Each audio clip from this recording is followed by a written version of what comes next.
Hello, and welcome back to Granted Gardens. Today, we are not in the gardens. Today, we are visiting some special friends for the weekend. Let's see if this will give you a hint who.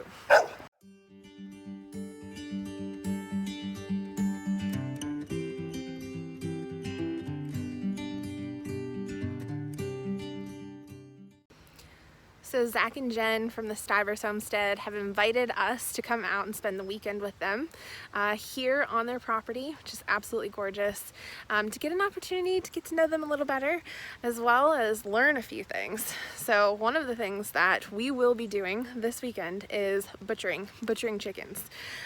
This is going to be a first for both Tyler and I. We've never done anything like this before. It will be a learning experience, and we are so grateful to have friends that are willing to open up their home to give us an opportunity to come out and learn.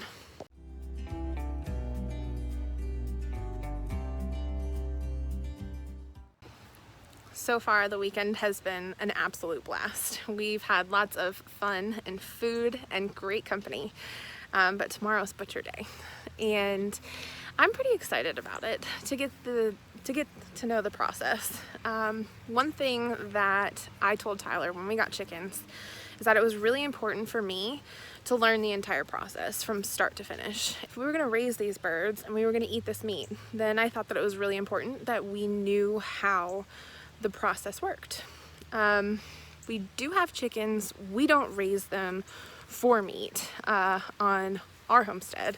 They are pretty much just glorified pets, and we get eggs from them.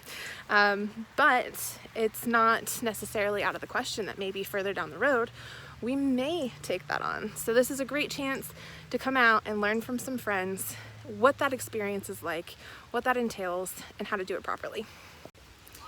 Well, it's starting to rain, so I'm gonna head in, but I will be sure to share as much of the journey as possible tomorrow while we are learning something brand new. It is a little nerve-wracking. It's different for us, so be gracious, because I'm not sure entirely how much we're going to be able to catch on video, but I'm going to try and share as much as I possibly can. Stay tuned.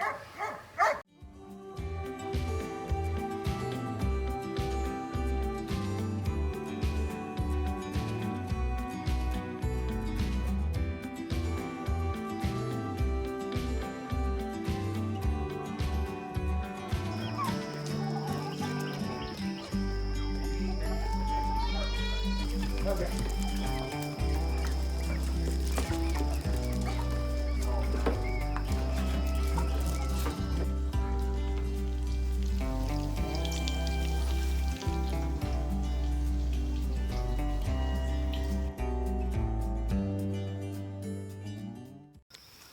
All right, y'all, today is the day. Getting set up, ready to do this.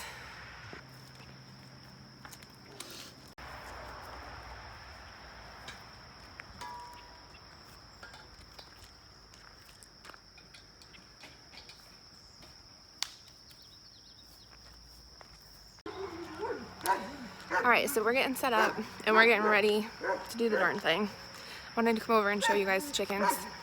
So I asked Zach what kind of chickens these are, and he said big red meat chickens from Murray McMurray. I think I might have missed a word or two there. But here they are. These are the ones that we're going to be processing today. As I mentioned, this is Tyler and I's first time, so Jen and Zach have graciously spent some time trying to walk us through what the process is. So yeah, these are the ones that we're going to be processing today.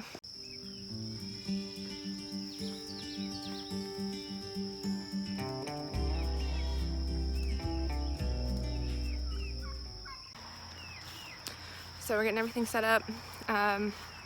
Watched the video a couple times. Obviously, Zach and Jen, thank goodness, will be able to walk us through it. But man, is this a beautiful place to be in the morning.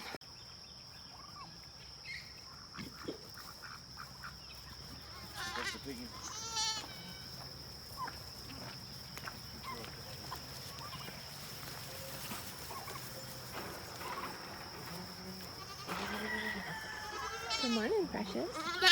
Good morning. I think of all of the animals, it's my favorite.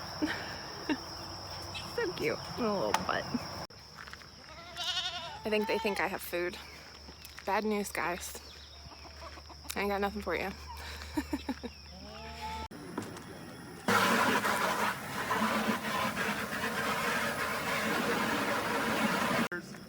But the problem is it's also shooting water. So we had a bucket that didn't have holes in it. And so it would fill up with water.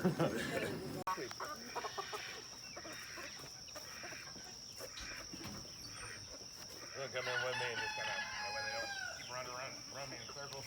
Oh!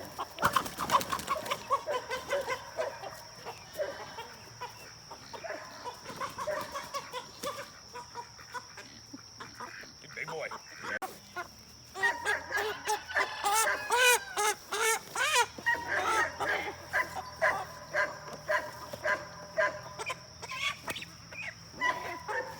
Areas. We are also not vegetarians, so we find it important to do this ourselves, raise our chickens healthy, clean, and eat our own meat.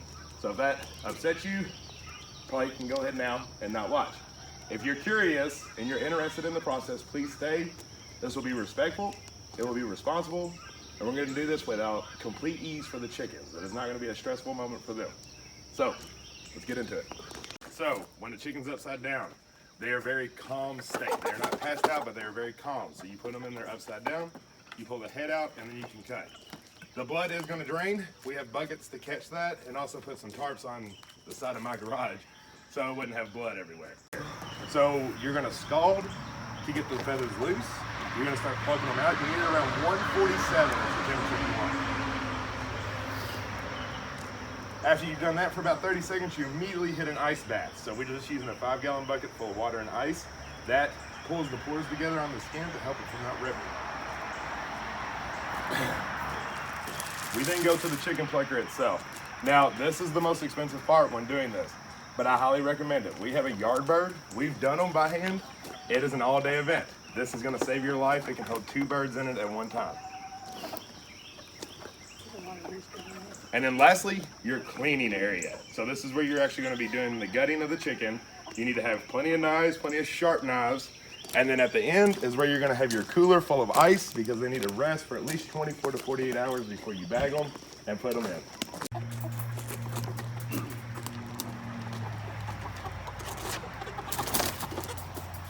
This seems to be like, Where's that?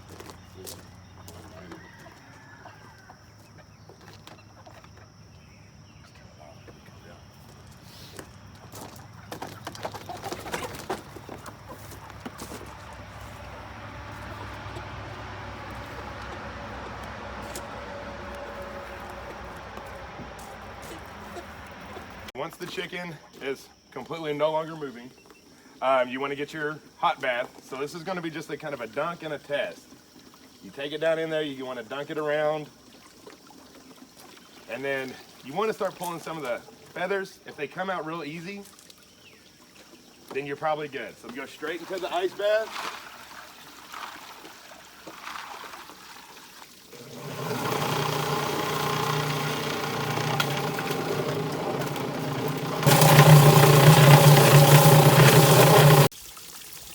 That's what it's supposed to do, exactly. Not made it worth the money. Yep. Yep.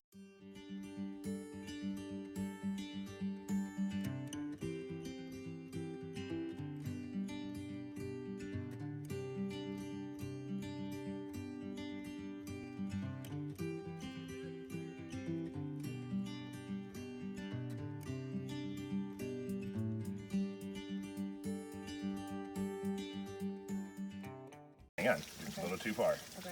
You want to hold down here on the beak. Okay. Right there. And just watch. Don't touch it. Don't drop it. You don't have to do this though. Yep.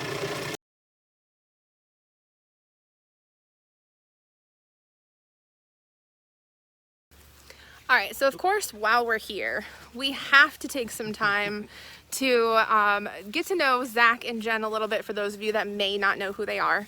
And so what we're doing is we've asked both of them what their favorite places are on their property. And so we're gonna start off with Zach here. He's gonna show us what his favorite thing about his property is.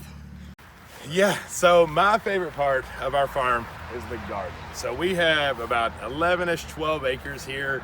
We have a barn area that's going to be full of animals, goats, chickens, pigs, all that good stuff. I'm sure Jen will show you that part. But for me, I'm the garden guy. I love gardening. I grew up on a tobacco farm, and it's just always been in my blood. So just maintaining plants, taking care of plants, and then the satisfaction of actually pulling that first ripened fruit off your plant is extremely satisfying to me, and it knows that I'm putting food in my family's stomach. So the garden is my favorite. So behind me, you're gonna see, well, really four about 100-foot beds, and so this is in-ground gardening. We use weed tarp in most of them, but this one, being our bush beans, that's why we have the weed tarp off there. We do raised garden bedding. However, I like the natural way. I like going back to the old school way, and there's nothing wrong with in-ground tilling gardening. Fine with no-till, fine with raised beds, but this allows us to maximize our space. We've actually just moved to this property about 7-8 months ago, so I'm really wanting to test out the soil that's in the ground too. I want to see what's thriving, what's not thriving, and that allows me to really understand this new land that we're at. So they asked me what my favorite plant was in the garden. Now this might surprise a lot of people because I'm a vegetable gardener. I actually like flowers, and my favorite flower is a zinnia. So this is one of our prettier ones that are here. Zinnias and flowers in a garden are extremely important. If you have, like, we don't have bees, right? So the pollinators will come. However, you're going to bring more pollinators with bringing the beauty. So you want to plant plenty of flowers, and I just really love zinnias. It's definitely my favorite plant.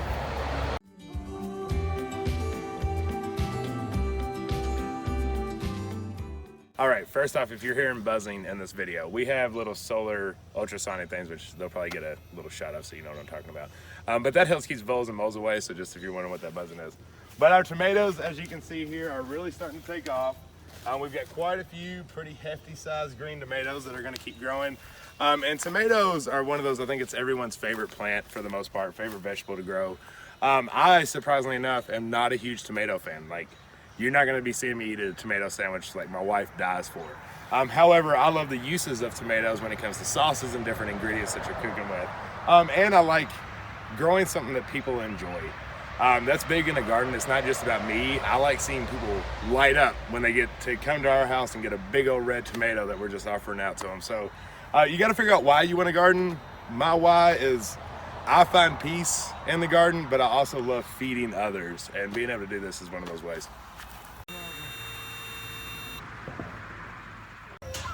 All right, so now we're stealing Jen, and we're gonna go to Jen's favorite part, which the second I told her that I wanted to do this, goats were the first thing that came out of her mouth. Jen's gonna show us her favorite part of her homestead. Yep. So, gosh, I'm trying to think. About almost 3 years ago, well, more than that, really, it probably goes back to 5 years. I wanted goats, and me and the kids used to go to this petting zoo farm near our old house every week. We would go once a week as a play date, and they had like a petting zoo area with goats. And I told Zach, I said, I just want goats so bad. And for like 3 years, he said, we're not gonna get goats. They're good for nothing. I was like, I promise I can make use of them. They will be so good. I swear I can find something to do with them.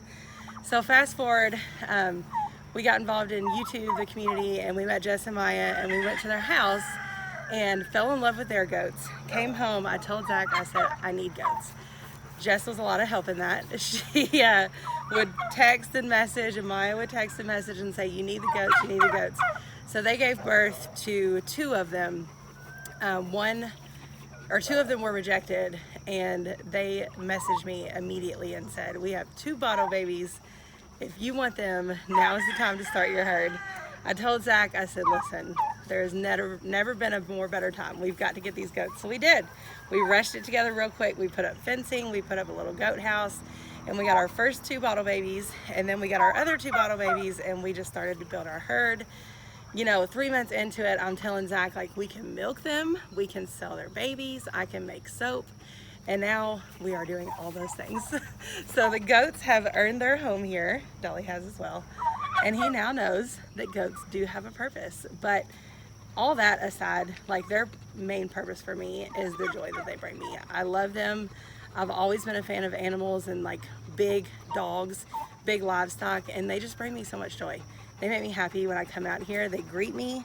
they love me. And like I told Melissa, I said, watching, like raising them from babies and then watching them have their babies is the most rewarding thing I've ever done in my life. I felt like I was a grandma, like watching my kids give birth and being able to catch them and then raise them up and, you know, treat them as part of the family is just the most amazing thing. And I don't know. So if you're on the fence about goats, get the goats because they're so joyful. Ain't that right? Ain't that right? So if I had to pick a favorite, she's my favorite baby. My favorite mom would probably be Donna, the white one that had the triplets, and Lucy was her third baby.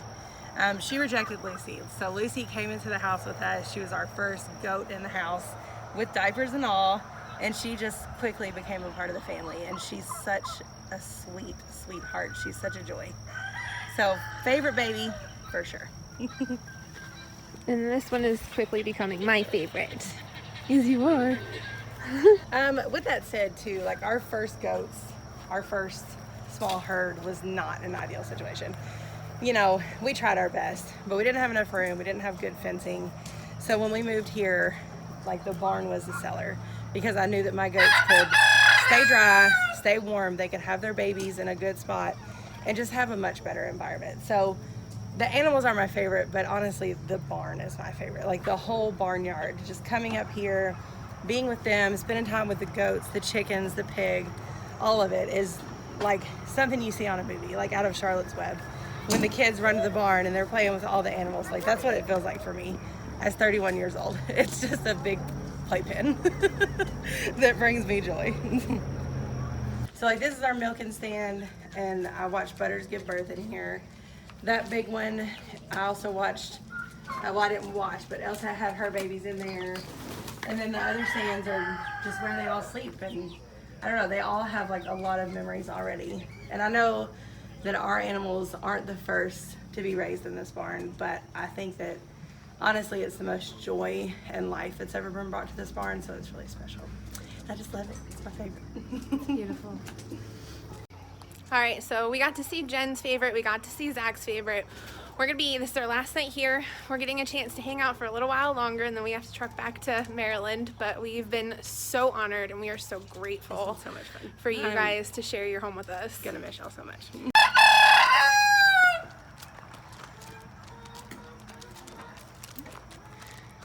Let's look inside. You can shoot me from this angle.